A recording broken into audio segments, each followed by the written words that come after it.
Wow! Scientists have found a lost city beneath Egypt's pyramids. And it's incredibly large, bigger than the biggest target you can imagine. Underground chambers, passageways, and vertical structures. Scientists have no idea what purposes they served. But let's start from the very beginning. Italian and Scottish scientists studying the Pyramid of Khafra discovered something that looked like secret tunnels under 3 pyramids. This find might change what we know about ancient Egypt. The expedition, called the Khafra Project, was led by Corrado Malunga from Pisa, Italy, and Filippo Biondi from the University of Strathclyde, Scotland. Their mission was to focus on exploring Khafra's pyramid, the second largest on the Giza Plateau. Scientists uncovered a massive structure beneath the Pyramid of Khafra. Could it be an ancient Egyptian underground city? The experts analyzed the data they had and came to the conclusion that 8 large vertical structures could be hiding beneath, possibly wells or shafts. They extend a staggering 6,500 feet across. Imagine placing 2.5 Burj Khalifas on the ground, one after another, and you get the sheer size of this find. These shafts also plunge nearly 2,000 feet underground. Some of the deepest underground stations in the world are located at a mere 380 feet underground or so. These cylindrical shafts are surrounded by spiral paths. Picture some old Gothic castle. They're connected to 2 giant, weirdly shaped chambers. Are those cubes? Or possibly bowls? Each of these chambers is likely more than 260 feet across. Now, even though we know about the structures now, no one has figured out their original purpose yet. Want to hear something even more shocking? Okay then. The team is almost sure that similar access points can be found under all 3 pyramids. In other words, all of them might be linked by a hidden system of underground tunnels, chambers, and passages.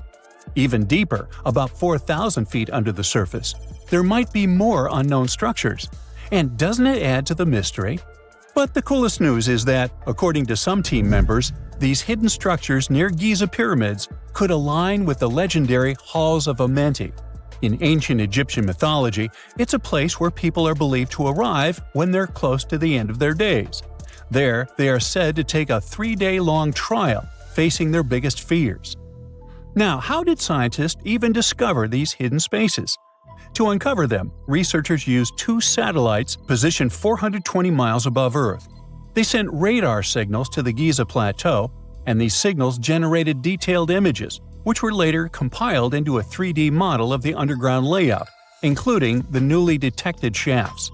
Then, using synthetic aperture radar or SAR technology, which is a type of radar that can penetrate through stone, the team also spotted 5 small room-like structures hidden deep within the pyramid. One of these chambers contained a sarcophagus, which was once thought to be the tomb of Pharaoh Khafra. But now, scientists believe this was a mistake. The true burial site is likely to be elsewhere. In any case, these 5 hidden rooms were completely unknown before the scans. They seem to be arranged in the center of the pyramid and are linked to underground pathways leading somewhere below the structure. There's an opinion that these tunnels could lead to more hidden chambers and wells. Some of them might be around 4,500 years old. Wow! What if they help us solve ancient civilization mysteries? Preliminary data suggests that all this underground space can be much more than a few empty chambers. There might be many more hidden structures near the Giza pyramids. How come? Well, the thing is, the structure appears to include hollowed-out sections with spiral pathways leading even deeper underground. Refining the images hinting at this could reveal an extensive subterranean network. It might be a whole city hidden under the surface. Now, despite the excitement surrounding these findings, there are also a lot of people who don't believe in the existence of the underground city. They're skeptical about the archaeological discovery in Egypt due to the lack of peer-reviewed verification. That's why several archaeologists and radar experts have challenged the validity of the claims. They've explained that the technology used to make the discovery may not be advanced enough to produce such detailed underground imagery. According to them, the 5 smaller chambers found near the surface could be natural formations, since the area had had sacred significance long before the construction of the pyramids. Some experts have even dismissed the use of radar methods in this context altogether. They call these methods scientifically unproven and question their accuracy. The discovery has also reignited discussions about ancient Egyptian myths and the possibility of hidden texts lying somewhere beneath the Giza pyramids. The layout of the newly detected underground chambers shares similarities with mythological accounts of the Hall of Records, a rumored chamber that could preserve early Egyptian wisdom. If confirmed, these findings could significantly reshape the understanding of Egypt's sacred topography. Plus, this lost city beneath Egypt's pyramid could become physical evidence of previously unknown underground structures. That's why the Khafra project is super eager to begin excavating to confirm their findings. But getting approval from Egyptian authorities is a challenging process. The discoveries still need to undergo peer review before they are accepted by the academic community. By the way, this recent archaeological discovery in Egypt comes on the heels of another discovery involving a weird structure beneath the Royal Giza Cemetery, which researchers believe is unnatural in origin. Archaeologists used remote sensing techniques and uncovered a mysterious L-shaped structure underground in the Western Cemetery of Giza. This area is known to house burials of royal family members and high-ranking officials. Many of the tombs in the cemetery have above-ground mastabas, rectangular stone or mud brick structures with flat roofs. But there is an area in the center of the cemetery where there are no above-ground structures. To investigate this unexplored region, the team used electrical resistive tomography and ground-penetrating radar. ERT works by sending electrical currents into the ground and measuring the resistance to detect remains. As for GPR, it sends radar into the ground and maps the structures based on the radar's return. The team found an anomaly about 6.5 feet beneath the surface. It appeared to be an L-shaped structure measuring at least 33 feet in length. The readings suggested that the structure had been backfilled with sand after its construction. This made the team hypothesize that it could be a mix of sand and gravel, or possibly an air void. This anomaly was classified as a highly resistive structure, which meant it didn't occur naturally. Motoyuki Sato, the study's lead author and professor at Tohoku University in Japan, claims that the structure is not a natural formation due to its sharp shape. Another weird thing about ancient Egyptian pyramids is that historians have long believed that they were built primarily for royals and high-status individuals who had the wealth and power to create such massive structures. However, new research from the archaeological site of Tombos in modern-day Sudan challenges this assumption. The thing is, Tombos' pyramid may have served as burial sites for low-status workers as well as elites. The hard-working members of ancient communities may have found their last resting place in some of the most visible monuments, including the pyramids. Located along the Nile River in the ancient region of Nubia, Tombos became part of Egypt after its conquest of the area around 1400 BCE. That's when Egypt established the site to strengthen its colonial control. Workers at Tombos built pyramids, but those were much more modest than the famous pyramids of Giza. The research team reanalyzed 110 human skeletons from Tombos, originally studied in 2012. In particular, they examined the entheses, the areas where tendons and ligaments attach to bones. Such an analysis can give us insights into the amount of physical labor a person performed. When someone does hard labor, their bones often develop distinct crests and ridges at these attachment points due to the stress on the tendons and ligaments. And while some skeletons showed little change in their entheses, suggesting they belonged to individuals from the upper classes, others showed more serious changes. It means they belong to lower-class workers. This finding can totally challenge our earlier understanding of pyramid burials, especially the idea that only elites were buried in the pyramids, because the pyramids themselves were designed for the elite. This recent research may prove that lower-class workers may have found their final resting place in these monumental structures too. Beneath the sands of Luxor, scientists found something that was perhaps never meant to be found. Over 1,000 decorated stone blocks that belonged to the ruined temple of a woman pharaoh. It got us thinking, Why was this temple so brutally destroyed, and who was this woman? Her name is Hatshepsut, and she is now considered one of Egypt's greatest pharaohs, but for a long time, history almost forgot her. She ruled during the 18th dynasty, from around 1479 to 1458 BCE. She's remembered for her ambitious building projects, successful military campaigns, and flourishing trade expeditions. It turns out she was one out of 4 women to take the title of pharaoh in Egyptian history. The next woman would have to wait for 1,500 years to reign, and that woman we know as Cleopatra. The story of how Hatshepsut got to be a pharaoh is the most colorful part of this tale. As far as most dynastic rules go, it's usually men that are first in line for royal thrones. In Egypt, that was the same. That's why, when Pharaoh Thutmose I had a daughter as his firstborn, that was a big no-no as far as his succession line went. A few years later, Pharaoh Thutmose I passes away. The crown passed to Thutmose II, who ruled briefly, only to leave the throne to his infant son, Thutmose III. In this scenario, Hatshepsut was this pharaoh's stepmother. So what happened was that Hatshepsut served as advisor to her stepson, since he was too young to rule on his own. But after 7 years, she made an unprecedented move. She decided to seize power and declared herself Pharaoh of Egypt. Now this was not a simple power grab. Hatshepsut understood that if she wanted to rule, she had to present herself as a legitimate king. In a bold move, she adopted the full royal regalia, including the false beard, traditionally worn by male pharaohs. She was often depicted in statues and hieroglyphs as a man, wearing the pharaoh's kilt and headdress. But this wasn't about disguising herself. Experts believe she never tried to hide her identity.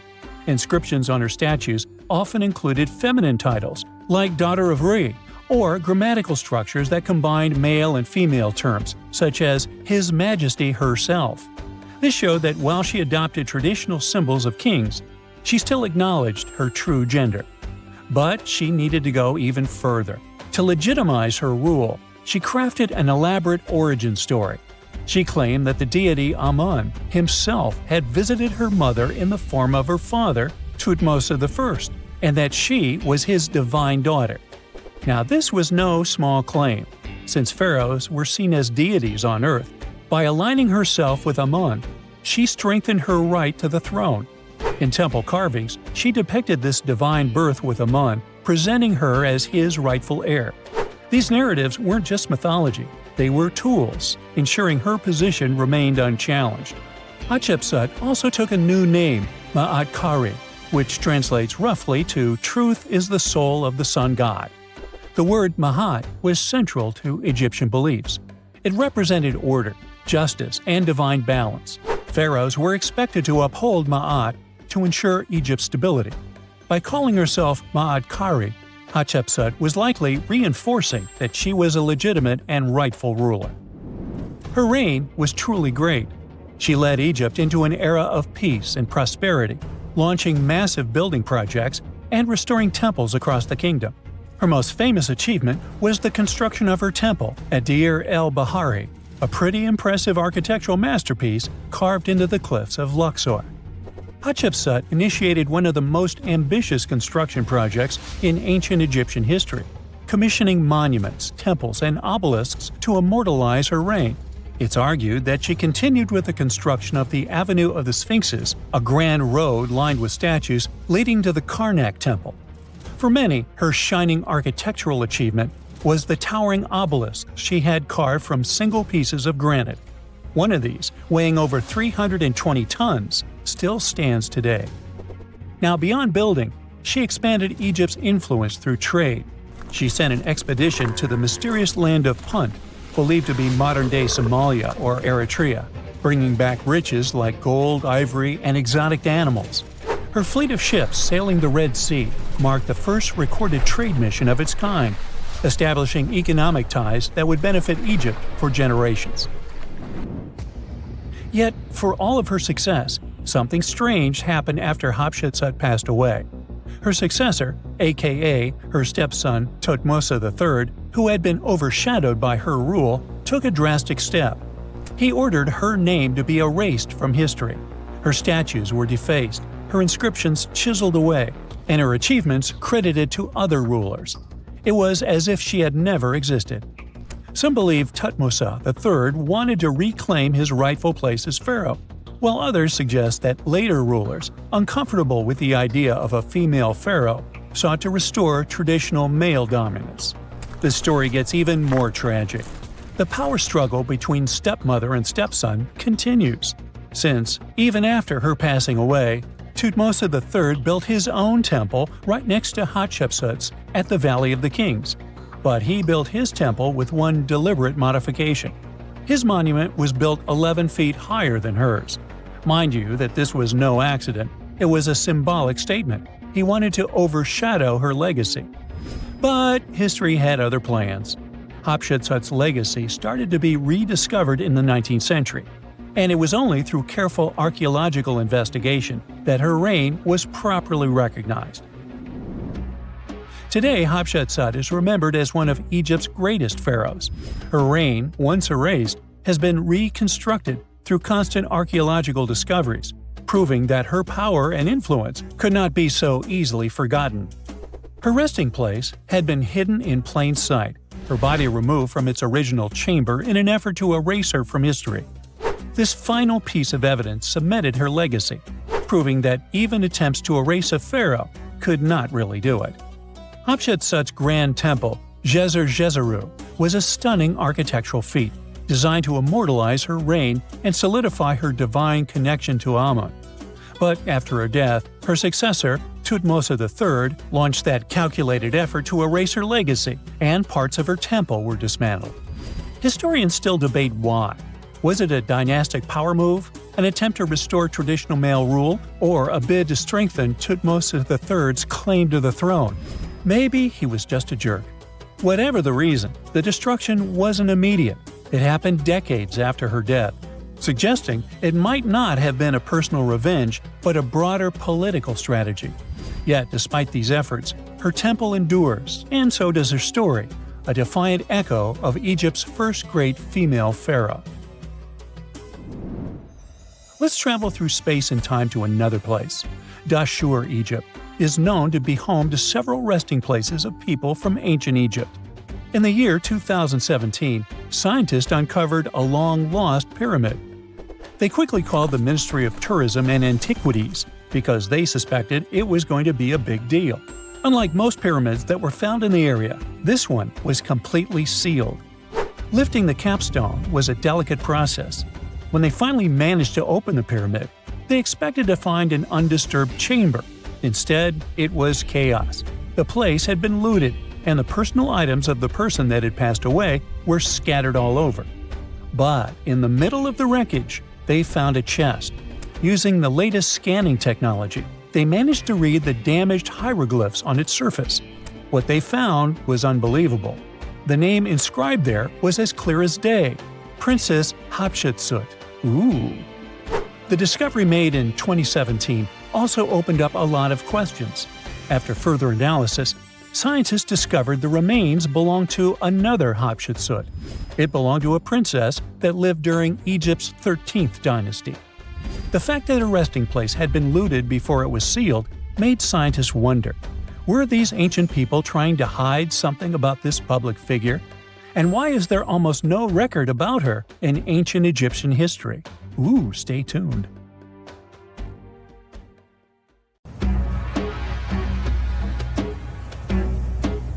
This is not a dune set.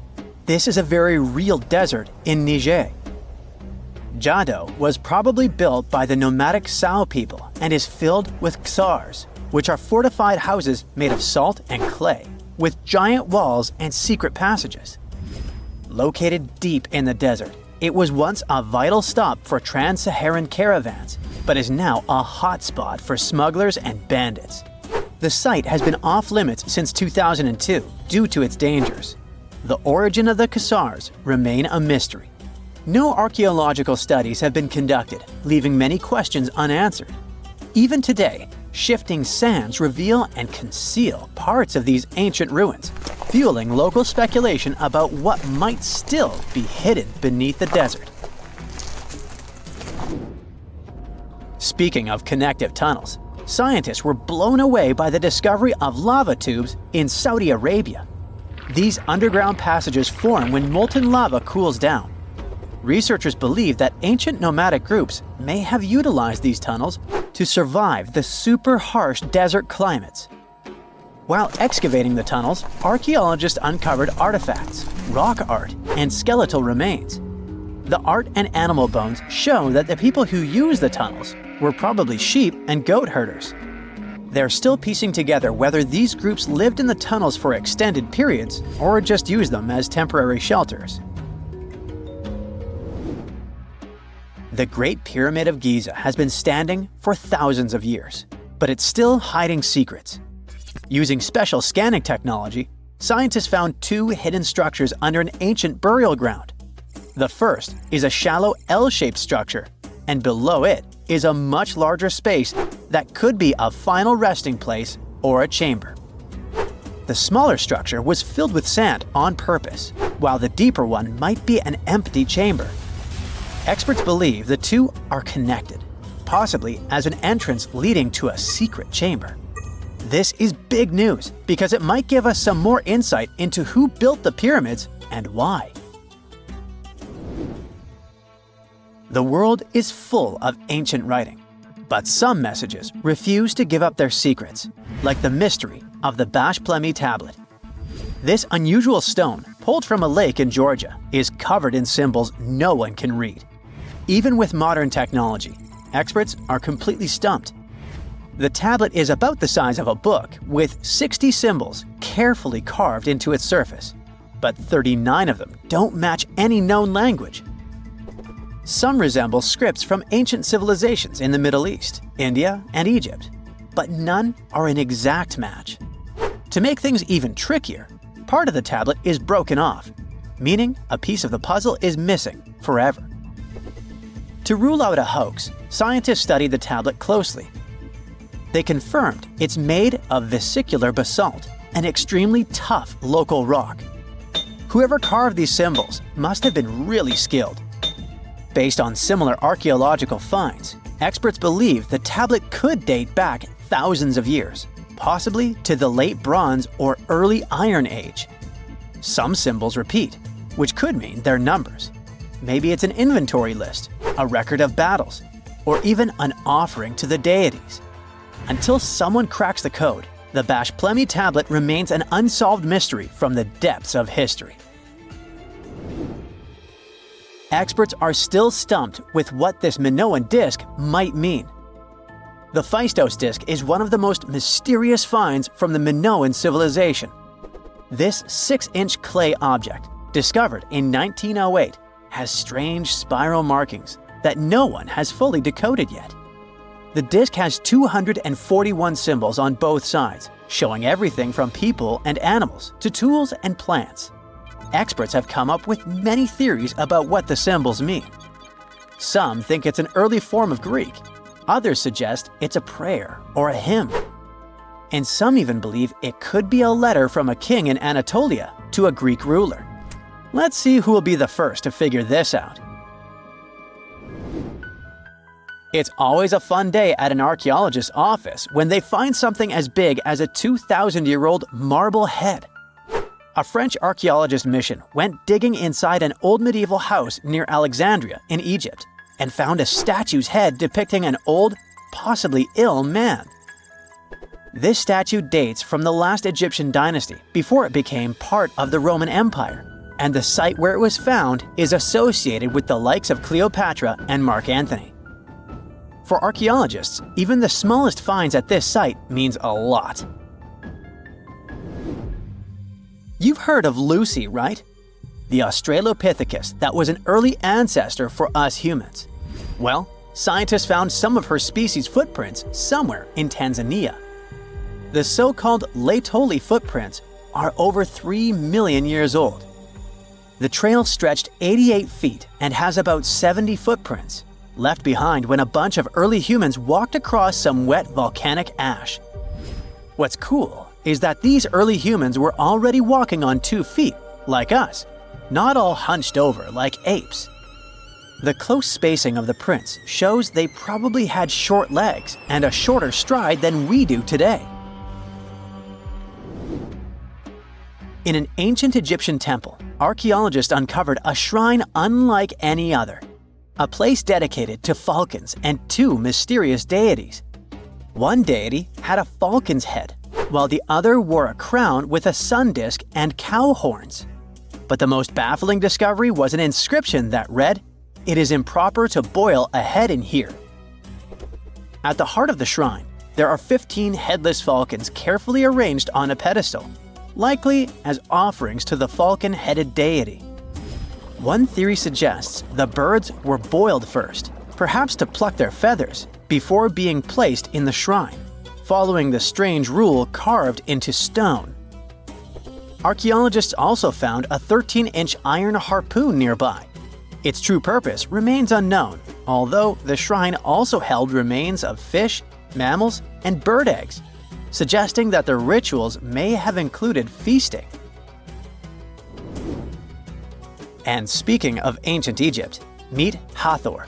Scientists named her after the ancient Egyptian deity of motherhood, music, and singing.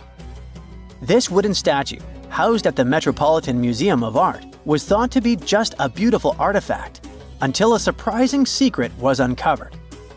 Using an X-ray machine, experts found a mechanical operating system inside it, with pulleys and axles connecting her shoulder to her left leg.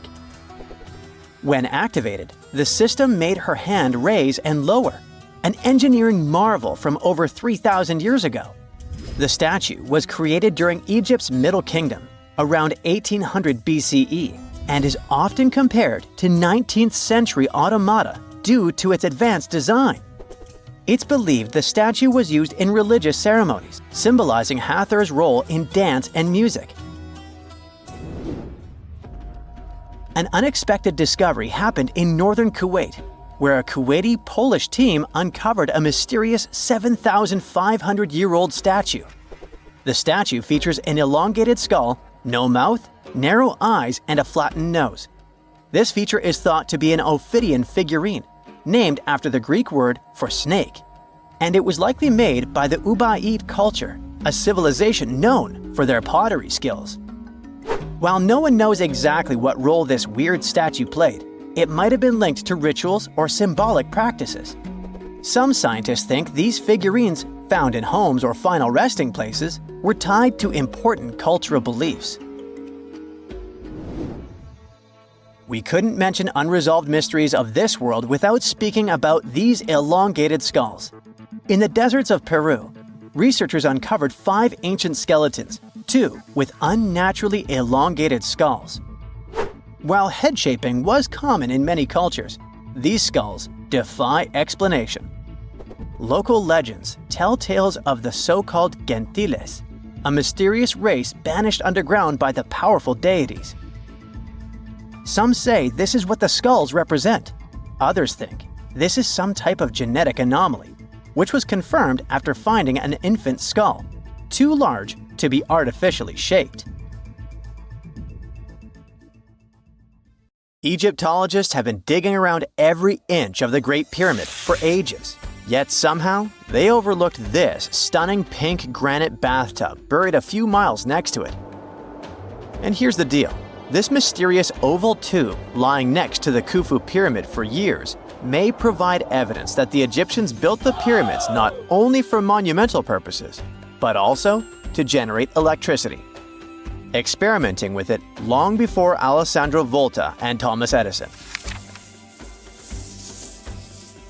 The Giza Plateau is famous for its 3 pyramids, Khufu, Khafre, and Menkaure. But there are also 2 smaller foundations next to them, the unfinished North Pyramid of Zayat el-Aryan and the Layer Pyramid. Some researchers say these buildings were never finished, while others think they were destroyed for more mysterious reasons.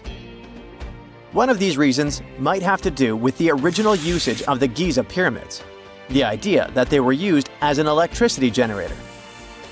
To connect these dots, we need to go back to the beginning of the 20th century. That's when an Italian architect and Egyptologist named Alessandro Barsanti decided to examine the Zayat El Aryan pyramid. Near the site, he noticed something unusual: scattered granite fragments. To a casual passerby, these might have seemed insignificant, but Barsanti recognized the signs. You see, ancient Egyptians often used sites to prepare stones before transporting them to their final destinations. The fact that there was granite on the ground intrigued him. Granite was a more expensive material than the limestone typically used for pyramids, which suggested that it might have been intended for an important and possibly hidden structure.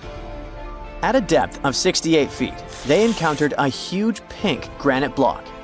He kept going with the excavations, and they revealed ancient inscriptions carved into the stones. They sent the drawing to experts, but no one could decipher what they meant. Were they instruction sets to something? That's when Barsanti made his biggest discovery.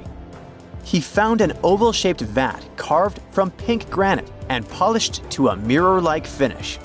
The thing is, the vat had been carefully sealed. When they opened it, they found a thin black residue along the walls. I'm thinking something in the lines of a black oily substance. This discovery raised many questions for him. It didn't make sense to him that ancient Egyptians would go above and beyond to seal and protect this strange vat. By 1911, Barsanti had to abandon his effort to figure out what was the deal with that mysterious pit. But his findings intrigued researchers all over the world, and they've got their own opinions about it. One of these modern theories suggests that the other pyramids could have been used as a part of a bigger whole. It suggests that the Khufu pyramid was actually used as a water pump designed to irrigate the desert area. Apparently, the pyramid's internal chambers would function as a hydraulic system. In the 1990s, an engineer took this theory seriously and studied the pyramid's subterranean chamber. Surprisingly, he found actual signs of water damage. Apparently, the pyramid generated powerful compression waves, aka pulses, that could create electricity.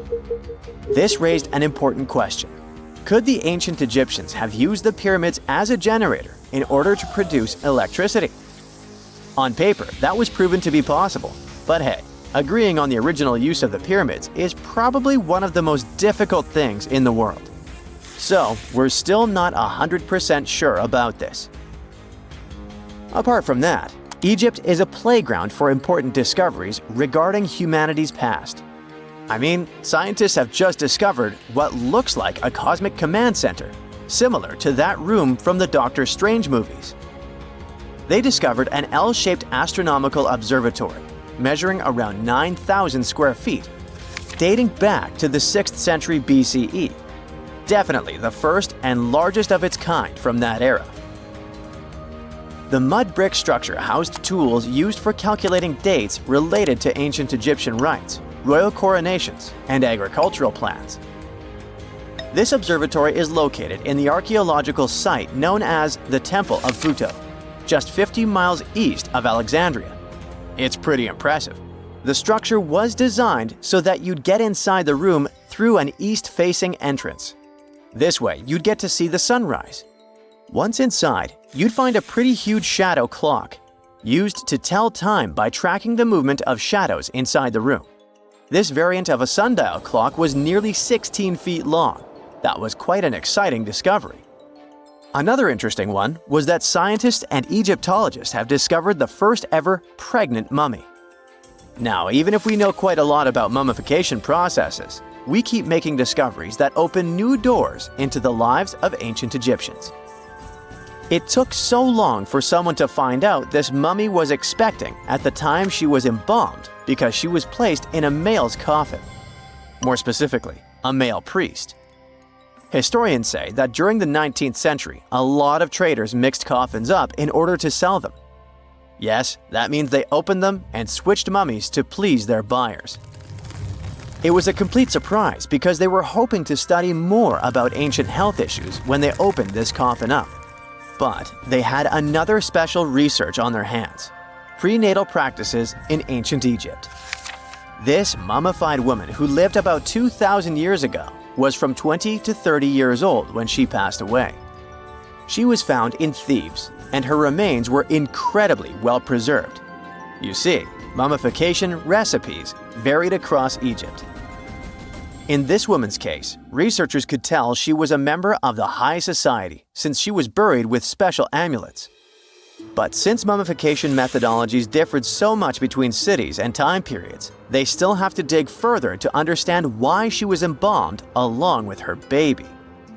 Speaking of mummies, scientists were digging up a final resting place in Saqqara, also in Egypt, and they unearthed two embalming workshops. One was for humans and the other for sacred animals. Apparently, the workshops date back to about 2,400 years ago. They were equipped with stone beds, clay pots, and ritual vessels. Everything you needed to mummify. But that's not all. Archaeologists also stumbled upon cheese stored in jars behind tombs that were over 3,000 years old. Yep, cheese. This shows that the ancient Egyptians were pretty savvy when it came to preserving food, too. They knew how to store stuff for the long haul, not just the mummies. It really shows how they applied their preservation skills to both food and bodies, giving us a glimpse into their impressive technological know-how. Scientists have also found one of Egypt's oldest complete mummies, and to their surprise, it was completely covered in gold. You see, Egyptian mummies covered in gold are already a rare thing, but they weren't expecting it to be the oldest one ever found. The mummy was quite well preserved, and they could identify that it was the remains of a wealthy man called Hekashepes. Many symbols show that he was important and wealthy, like the band he wore on his head and the bracelet on his chest. He was also dressed in a tunic wrapped with a belt, which was a way to preserve the good appearance of a person after they passed away. To reveal it, they had to open the final resting place with mortar. Basically, it was like they were opening a time machine, just as the ancient Egyptians did 4,300 years ago. If you think about it, it's almost like entering a time capsule. Enough about mummies. Scientists also found something very exciting hovering above the pyramids. They had to use a fancy top-notch radar known as LARID, aka Low Altitude Long Range Ionospheric Radar, which can see these invisible waves far away into the sky. LARID helped them discover giant plasma bubbles floating in the air above the pyramids. These bubbles are called plasma bubbles, and they wreak havoc on modern technologies. I mean, they can disrupt GPS and phone signals for hundreds of kilometers in diameter from where they're located. These bubbles are massive, sometimes as big as cities, and they're caused by the sudden depletion of charged particles in the ionosphere. So, instead of spreading out evenly throughout the ionosphere, they stick together in this wave-like form. This was a pretty important discovery because it can help scientists understand how to prevent these waves from messing with our technology. What is a boat doing in the middle of a desert? You would expect to find a seagoing vessel closer to shore. This is the question archaeologists had been asking for decades. In 1988, there was a storm near one of the most important archaeological sites in ancient Egypt. A wooden structure emerged from the sand. It was hollowed out by termites.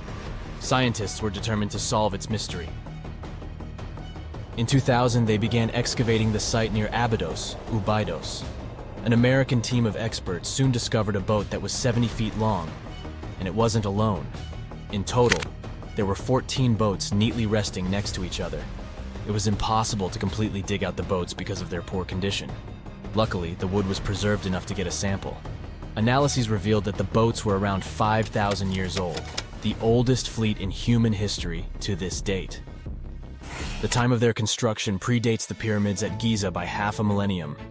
Each ship of the fleet rested in a vault that matched its dimensions. The room was roughly a third of the size of a tennis court. It had mud brick walls that featured more than 120 drawings of boats. Ancient Egyptians incised them on whitewashed walls that were excellently preserved. Scientists have known about these mysterious chambers for well over a century. 1901, 1902. A British archaeologist, Arthur Weigel, stumbled upon a strange structure west of the River Nile. His team caught a glimpse of the interior walls. Sadly, a section of the roof collapsed, so they had to call off further exploration.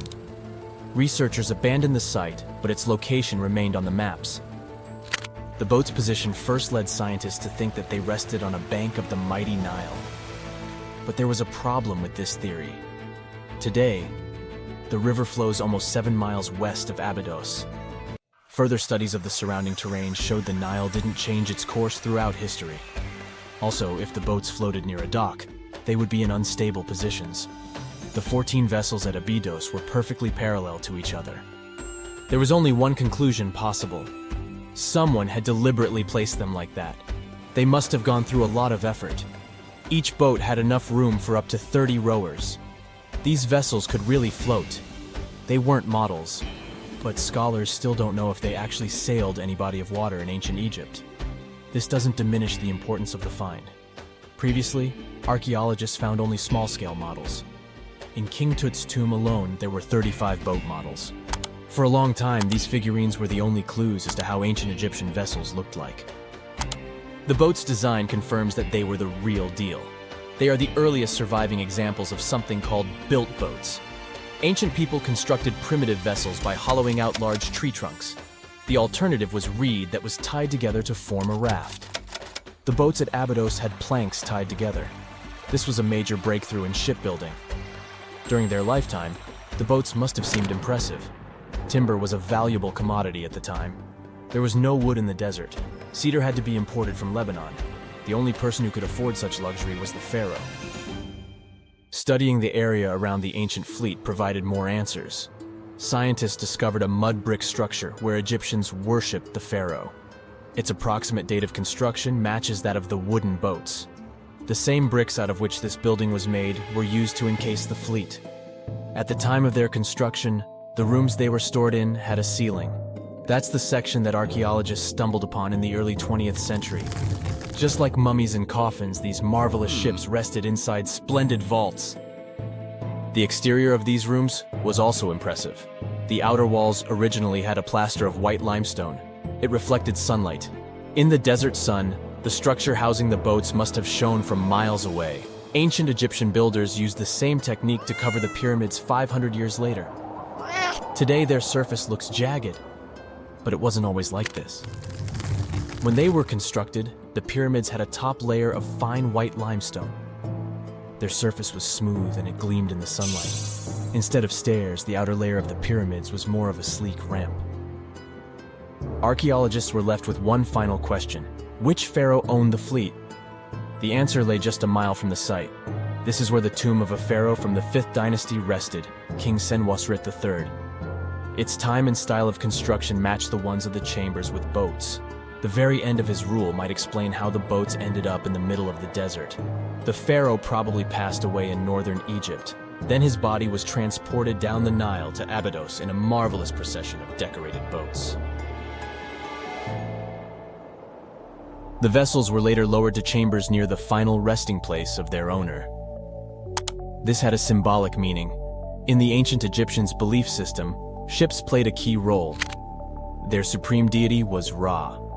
He traveled through the sky during the day in the form of the sun. At nighttime, he sailed through the netherworld in a solar boat. The pharaoh identified himself with Ra. That's why he needed boats in the afterlife. That was the only way to regenerate himself. Just as the sun rises every day above the horizon. This belief existed for thousands of years. The more famous Pharaoh Khufu also had a ship. Scientists found it in 1954 next to his pyramid at Giza. It is some 4 centuries younger than the fleet at Abydos, but Khufu's ship was almost 2 times longer.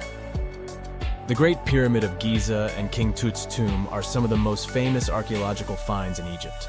But there are many more secrets hiding beneath the endless sands of the Sahara Desert. Recently, 2020, archaeologists found a lost city there. They have labeled it as the most important discovery since King Tut's tomb, 1922. The city of Aten is some 3,000 years old. Historians hope it will give them a unique insight into the everyday life of ancient Egyptians. The famous archaeologist and Egyptologist Zahi Hawass proclaimed the site a lost golden city. Aten sits some 300 miles south of Egypt's capital, Cairo. It is close to the famous Valley of the Kings. Archaeologists first found sections of mud brick walls that spread out in all directions. They discovered complete rooms with tools of everyday life inside. The research team unearthed a bakery, a residential neighborhood, and an administrative district. They all date back to the time when the Egyptian civilization was the wealthiest in its long history. They were also the first to make objects from iron. In 1911, scientists found a set of iron beads near a village in Lower Egypt, El Girza. These are the earliest known iron artifacts. The discovery is literally out of this world. Ancient people made them by beating into shape a piece of a meteorite. The 9 beads were once part of an ornate necklace. They are now blackened and corroded, which is perfectly normal for a piece of jewelry that is over 5,000 years old. They consist of an iron-nickel alloy. Researchers were impressed by the skill of ancient jewelers who processed the beads. Their craftsmanship is more impressive when you think that they didn't know the stellar origins of the material. The Great Pyramid of Giza also has a remarkable feature. An international research group investigated the electromagnetic response of the structure to radio waves. They found that the pyramid has the ability to concentrate electromagnetic energy inside it. This occurred inside its chambers as well as under the pyramid's base. It contains an underground, unfinished chamber. It seems that the electromagnetic response is connected with the properties of limestone, the Great Pyramid's main building material. The research results might have a practical application. The way solar cells and nanosensors function could be improved by this remarkable find. Before we get into the reason why and how there are pyramids all around the world, let's talk about some of the examples. I'll start with the Pyramid of the Sun in Mexico. These folks really knew how to build a city. Their well-planned urban center spanned over 7 square miles and boasted several pyramids. But the Pyramid of the Sun is the most impressive. This giant pyramid was built way back in 100 CE and is one of the biggest structures of its kind in the whole Western Hemisphere. It's so big that it's 216 feet high above the ground. If you ever find yourself in this ancient city, you won't be able to miss the Pyramid of the Sun. It's right there on the east side of the Avenue of the Dead, the city's main north-south street. To build this incredible pyramid, around 1 million cubic yards of material were used, including a special kind of red volcanic rock called hued tizontal. Impressive, huh? We don't know too much about the people who built the Pyramid of the Sun or its purpose. But archaeologists believe there was once a temple on top of it. When explorers went below the pyramid in the 1970s, they found a bunch of cool tunnels and chambers. In 2011, they even found a secret stash of clay pots, obsidian pieces, animal bones, human figurines, and a mask. Who knows what other secrets the pyramid is hiding? If you decide to see this one, you must climb the pyramid using the 248 uneven steps on the west side. Watch your step. Sudan got some pyramids too. Nubian pyramids aren't as big as the ones in Egypt, but they still got around 200 of them. These ancient pyramids have been home to the tombs of the pharaohs of the Meroitic Kingdom for almost 1,000 years, who ruled Egypt from Nubia to the Mediterranean Sea. The pyramids at Meroe were constructed using granite and reddish sandstone. Oh, and did you know that Sudan has more ancient pyramids than Egypt? The Kushite pyramids depict the indigenous architecture and burial traditions of Nubia's Napata and Meroe kingdoms, which ancient Egypt influenced. Meroe, the burial site of over 40 queens and kings, is the most extensive Nubian pyramid site. The tomb walls depict mummified royals bedecked in jewelry, their wooden caskets containing bows, quivers of arrows, and other artifacts pointing to the Meroitic relationship and trade with Egyptian and Greek civilizations. So if you're looking for some ancient tombs to explore, you may consider skipping the crowds in Egypt and heading on down to Sudan. Let's fly to Iraq to see some more pyramids. Ziggurats have fancy receding layers and tiered temples. Instead of a smooth exterior, it has tiers like a cake. Perfect for all the important work and rituals that went on inside. You can find these towering structures scattered throughout Iraq and Iran, and they're a real testament to the power and skills of the people who built them. One of the biggest and most impressive ziggurats is the ziggurat at Ur. It's basically a giant rectangular pyramid that stands a whopping 70 to 100 feet tall, with 3 levels of terraces and a temple on top. Can you imagine how many baked bricks it took to build that thing? Try 720,000 for just the lower portion. This particular ziggurat was built for Sumerian king Ur-Nammu. Similar to other ones, this pyramid has been around for thousands of years, so it got a little rough around the edges. Thankfully, the Babylonian king Nebuchadnezzar II and some archaeologists came to the rescue in the 6th and 20th centuries respectively, and now you can find this near Talil Air Base. The ziggurat at Ur was built in 2100 BCE by King Ur-Nammu for the moon deity Nana. It was the tallest building in the city, and you could see it from miles around. It was like the medieval cathedral spire of its day. People would come here to bring their agricultural surplus and get their food allotments and seek spiritual nourishment. Sadly, the Nana temple at the top of the ziggurat didn't survive, but we do have some blue glazed bricks that may have been part of its decoration. The lower parts of the ziggurat are pretty amazing though. The architects even included holes in the temple's baked exterior to let the water evaporate from its core. Since we explored some of the pyramids on our planet, let's take a broader perspective. They can be found in many parts of the world. Egypt has over 100 pyramids, double that number in Sudan, and dozens of others are scattered in the Middle East and China. The Americas have the most pyramids in total, with more pyramids than the rest of the world combined. These pyramids are located in Mexico, Guatemala, Honduras, and El Salvador.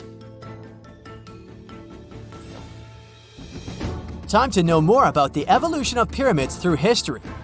The oldest pyramid is in Egypt. This pyramid was a step pyramid, which was created by placing one layer of stone on top of another. The pharaoh Sneferu is credited with creating the pyramid shape we recognize today. During his 45-year reign, he built 3 pyramids. His first 2 attempts failed, but he finally got it right with the Red Pyramid, which is considered the first true pyramid. It was Sneferu's son, Khufu, who built the Great Pyramid of Giza, which was the tallest human-made structure on Earth for almost 4,000 years.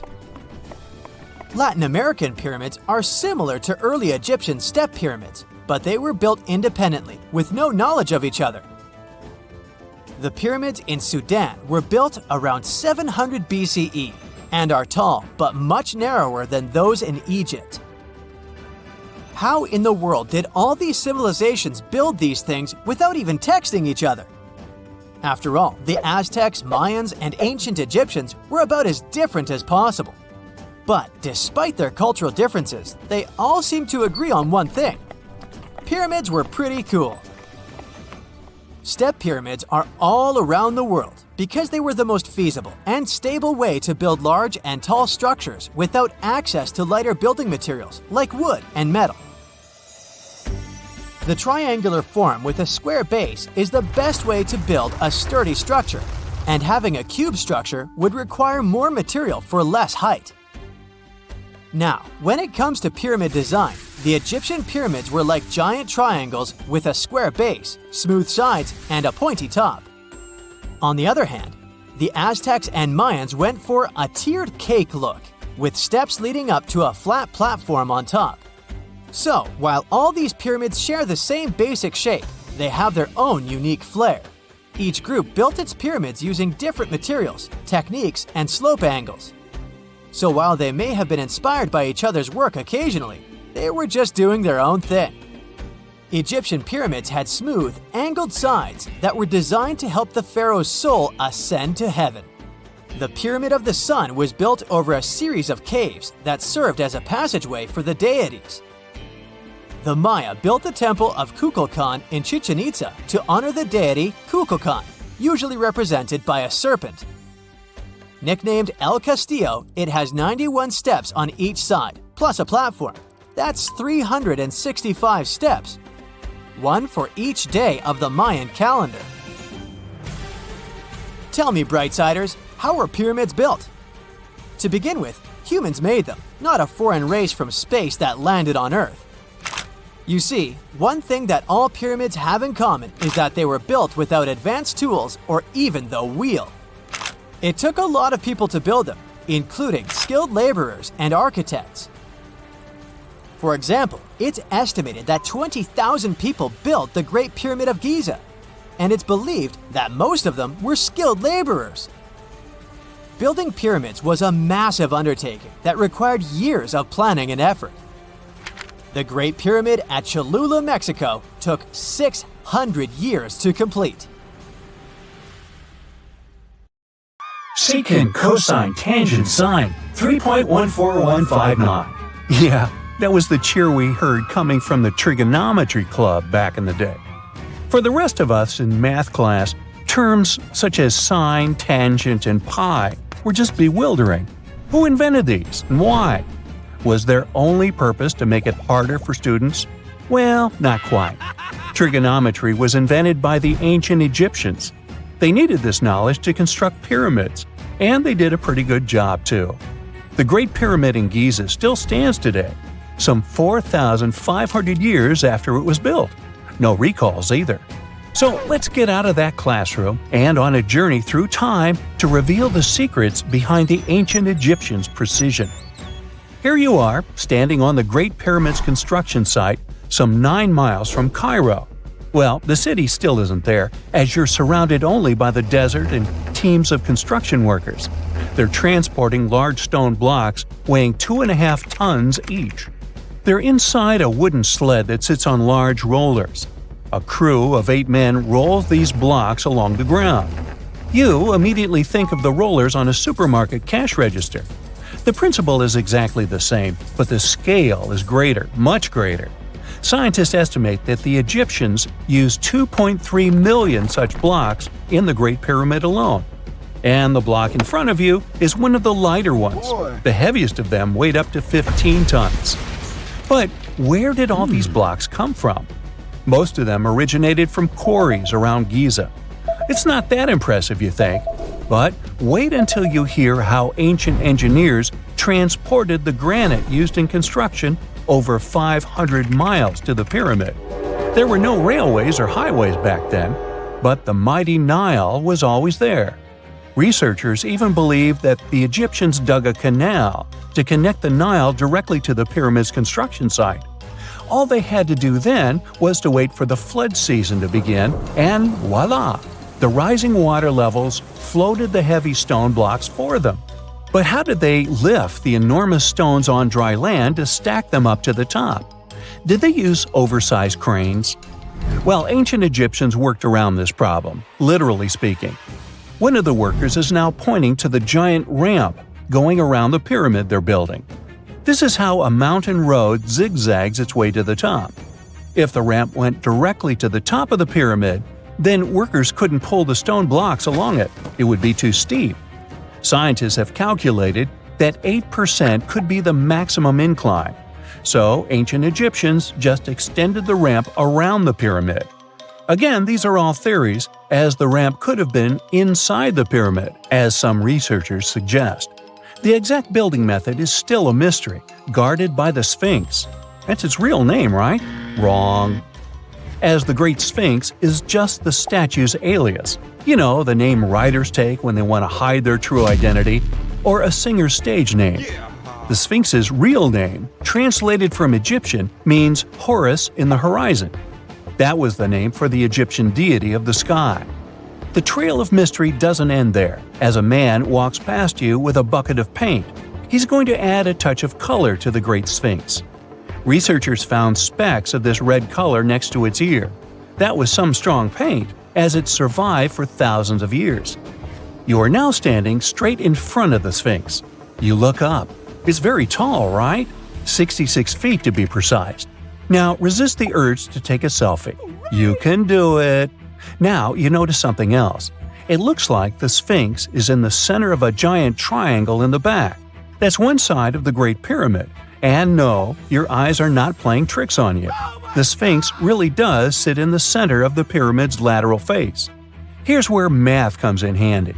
A pyramid has 4 sides, called lateral faces. There's also a 5th face, the base, but that's not visible. It's, wait for it, face down. The Sphinx has one last mystery to reveal: its age. Scientists agree that Pharaoh Khafre built the Sphinx. He ruled after his father, who had built a great pyramid nearby. So both structures were finished around the same time. Let's talk about numbers again. You've heard of Cleopatra, the Egyptian princess described as a woman of great beauty. Hello? She saw the pyramids, but she lived closer to the time of the first iPhone than the time of the people who built the pyramids. Fascinating, right? You can see thousands of people around you. They're working hard to build the pharaoh's tomb. But how many of them are there exactly? One Greek philosopher estimated there were as many as 100,000 workers. Seems like an okay number for such an enormous structure, but it can't be true. Science simply can't back up this number. Egyptologists put the total number of workers at 30,000. And yes, Indiana Jones was one of them, at least on the big screen, but he showed up late. Egyptologists know a lot about the pyramids, but not everything. Not because they don't want to, but because they haven't yet dug up enough evidence. They can only guess how the building process went. First, engineers would arrive to choose the right spot and do the necessary measurements. That's why they needed all that complicated math. Then, it's time for sourcing the material, the large stone blocks I mentioned earlier. When boats deliver them to the site of the future pyramid, workers can finally do their thing. They operated in smaller groups, but there were at least 2,000 of them chiseling and carving away at any given time. Sounds like a typical construction site today? Well, that's because it is, just thousands of years ago. It's amazing what ancient Egyptians were able to achieve with just copper and stone tools. The pyramid is now complete in front of you. But is it the same pyramid we see today?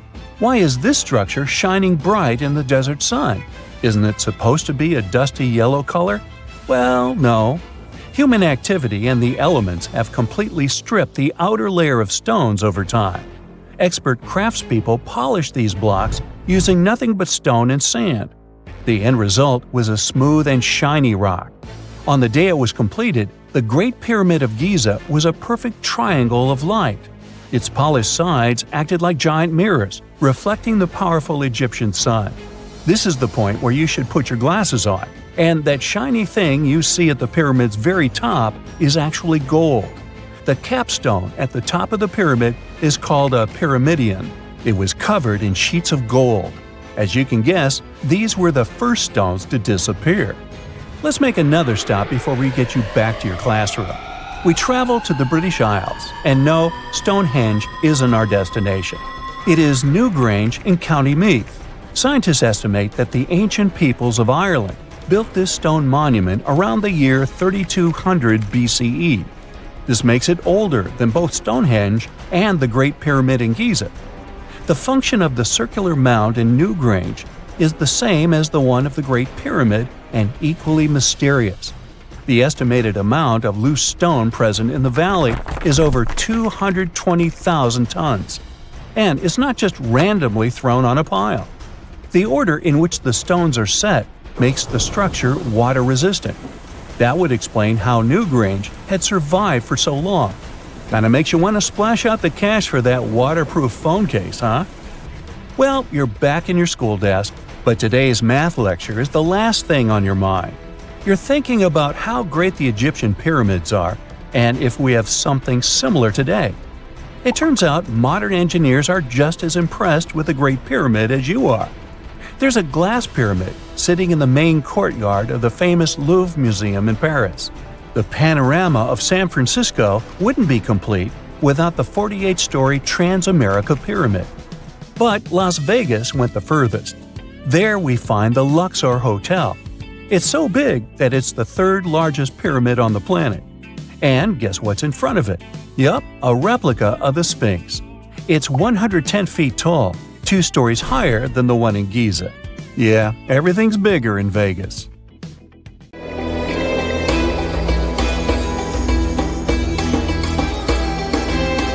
The Great Pyramid was created as the final resting place of ancient Egyptian monarch Khufu.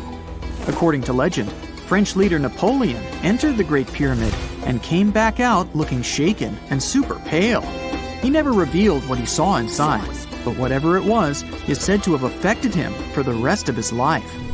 When Napoleon entered the pyramid, he would have walked through a super tight and ascending passageway. He'd then go through another passageway, known as the Great Chamber. This corridor would have been much taller than the previous one, and would have cobbles too. He'd then reach the King's Chamber, the centerpiece of the Great Pyramid, which was lined with huge blocks of granite. But it wouldn't have looked as grand as we might imagine. There are no hieroglyphics decorating its walls, as Egyptians only began decorating the burial chambers of pyramids much later on. The pharaoh's tombs deep inside the pyramid would have also been filled with treasures, from chunks of gold to the world's most expensive jewelry. But this would have all been looted a long time ago. The only thing that probably would have been left in there would have been a huge sarcophagus, which would have once contained the king's mummy. He'd also have to walk past the queen's chamber. This room most likely didn't hold any queens though, as pyramids were usually only built for one person. There are mysterious tunnels leading from here.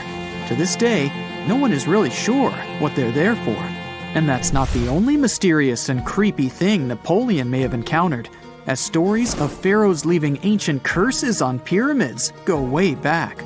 Many pyramids had warnings written on the outside, telling of horrifying things that would happen to those who entered and disturbed the peace. We might not know what exactly Napoleon found in the Great Pyramid that scared him so much, but we know for sure what was found in Tutankhamun's tomb.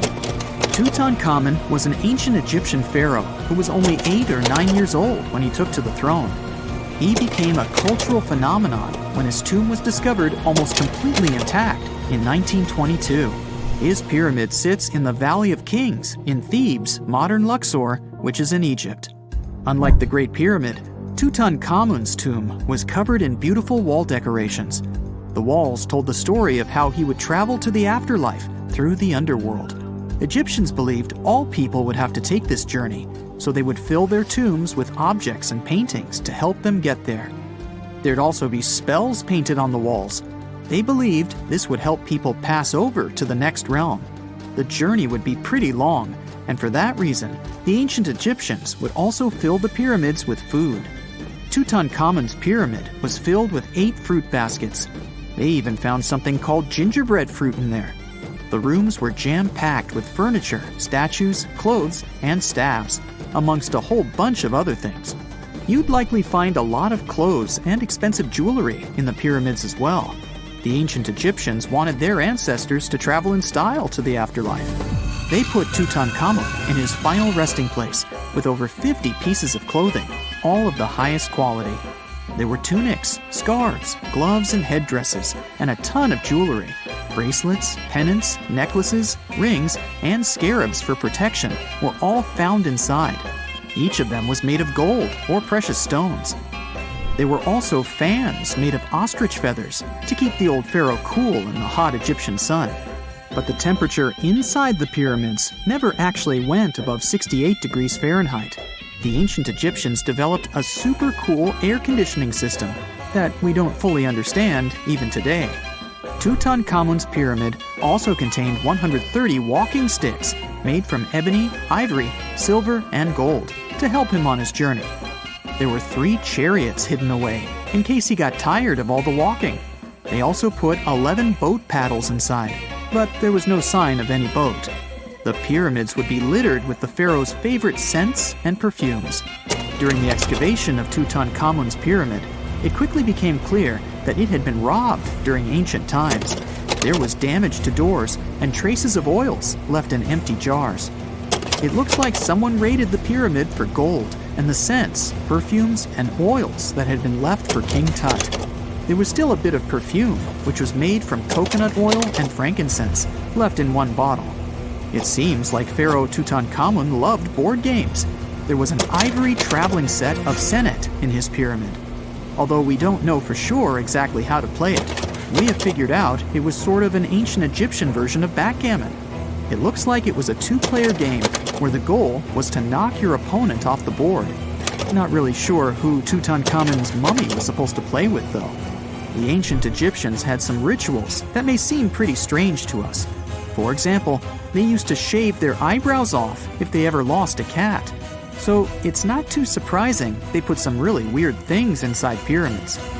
Archaeologists discovered a collection of mummified cats and scarab beetles in pyramids that date back more than 4,000 years.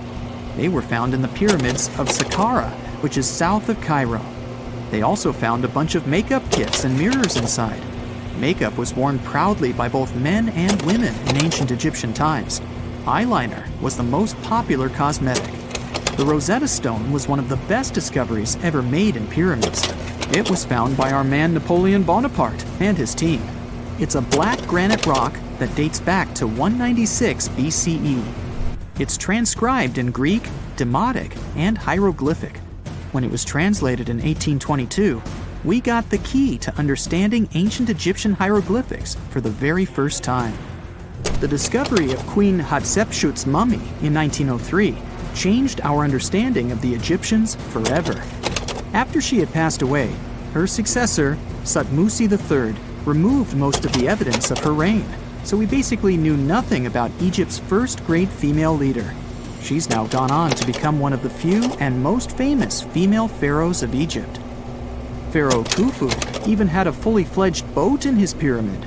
Archaeologists uncovered more than 1,200 pieces of a giant boat near the Great Pyramid at Giza. They reassembled the boat, and it's a whopping 144 feet long. It's most likely a solar boat, which was designed to carry the resurrected king with the deity Ra. Fun fact, the Pyramid of Giza is the last remaining of the 7 wonders of the ancient world. The other 6 are the Hanging Gardens, the Colossus, the Temple of Artemis, the Mausoleum, the Lighthouse, and the Statue of Zeus. This pyramid was also the world's tallest man-made structure for 3,800 years, and it's the biggest pyramid in Egypt. It took a staggering 2.3 million blocks of limestone, and some weighed as much as 80 tons. It took an incredible 100,000 laborers and a whopping 23 years to build. Its original height was a mega 480 feet. In 2017, archaeologists discovered something weird about Egypt's Great Pyramid. There's a hidden void that's at least 100 feet long, and no one really knows why it's there or what's actually inside it. The weird void is the first inner structure discovered within the 4,500-year-old pyramid since the 1800s. Scientists used cosmic rays to detect the massive hole, but are still no closer today to finding out what's inside. The ancient Egyptians took a lot of care building the pyramids, and everything was strategically placed and structurally sound, so it's super unlikely that this hole is due to blocks falling over time. Loads of pyramids also contain small model figurines called ushabti. These represented attendants. They believed they would come to life to serve the pharaohs in the afterlife. But it's amazing that all this stuff actually fit inside. There isn't actually a huge amount of space inside the structures. It's mostly just rock. And now we're off to almost 5,000 years ago. Let me take you to ancient Egypt, where back in 2550 BC, guess what? The construction of the Great Pyramids of Giza started. People learned to build cathedrals and skyscrapers, but it wasn't until recently that these massive buildings appeared. It's still a mystery to even modern scientists how these pyramids were built 5,000 years ago. No wonder they are one of the 7 wonders of the ancient world. They're also the oldest of them and the only wonder of the ancient world that still exists in the 21st century.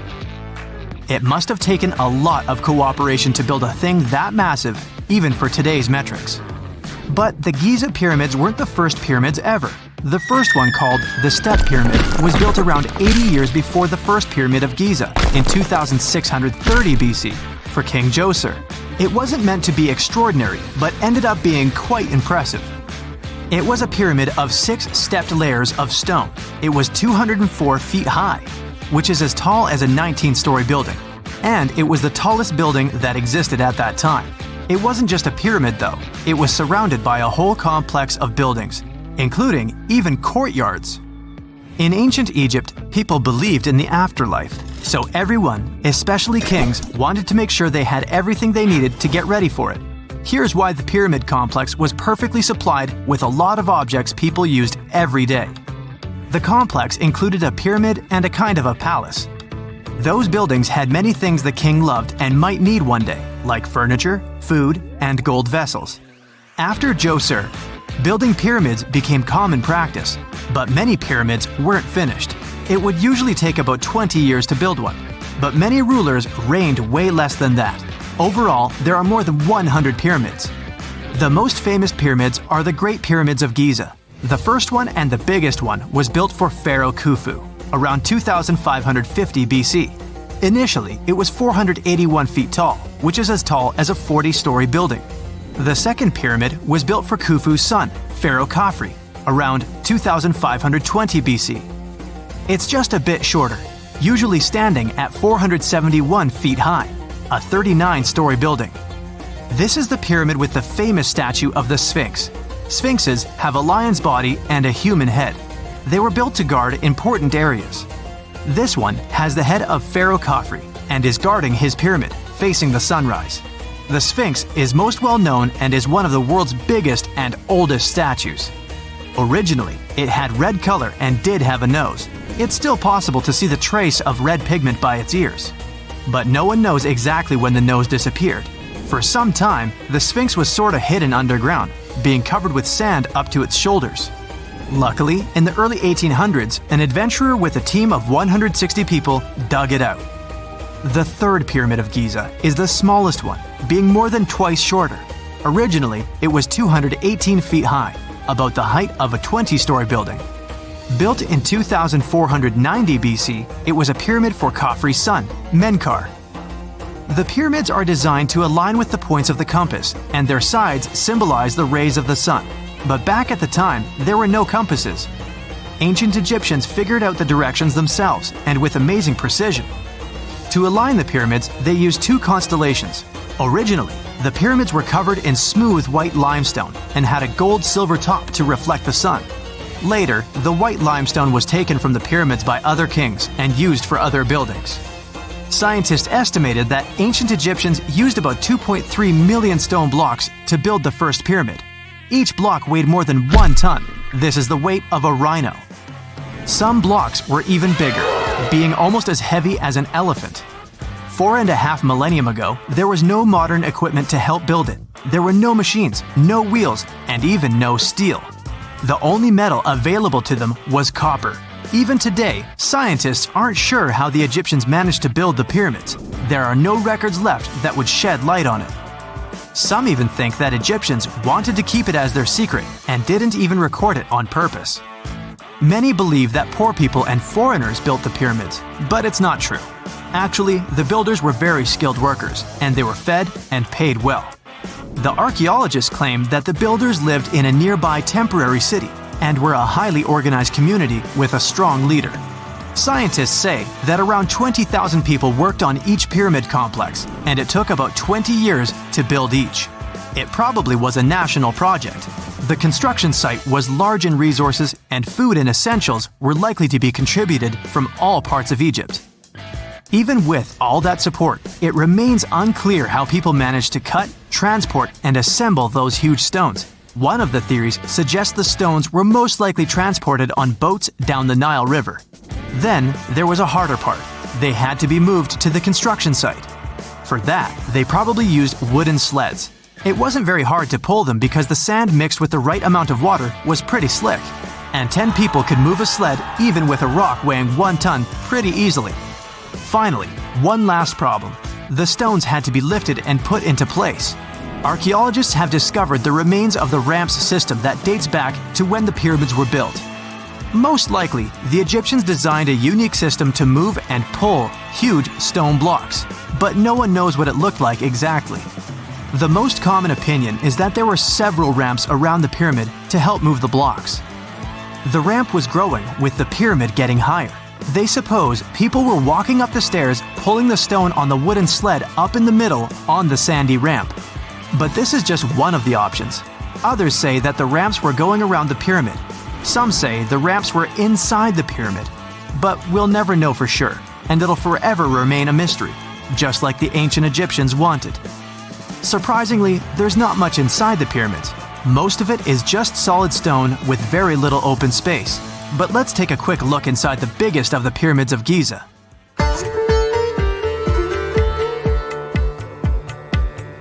From the entrance, there are two stairs, one going down and the other one going up. The descending one takes you to a chamber located underground. That's where the pharaohs are, but not in this pyramid because Khufu wanted to stay higher. The underground room is partly unfinished. The room with Khufu's sarcophagus is called the King's Chamber. It's upstairs and then through the tall and long Grand Gallery. Below the King's Chamber, there's a room called the Queen's Chamber. There are no queens though, and no one is sure why the room is called this. Unfortunately, none of these have any hieroglyphs on the wall. They're just bare. If you want to see them, you should go to the other rooms that are decorated. Those pieces of art are depictions of ancient Egypt's culture and daily life. The texts allow researchers to study their language and grammar. Sadly, the treasures that once were here in the pyramid are long stolen. From that room, there are several tunnels for an unknown purpose. There are many tunnels and passages inside the pyramids. There are many chambers and shafts and secret ways. Scientists have been sending little robots with cameras there for some decades already. And the robots did discover another chamber a bit upstairs with hieroglyphs on the walls. But even today, much of the pyramids is still unknown, and there's no so-called building plan of the pyramids. Egyptians did create a mystery no one can crack for 4,500 years already. Scientists recently started to X-ray the pyramid to learn what's inside it without entering it and its narrow, mysterious tunnels.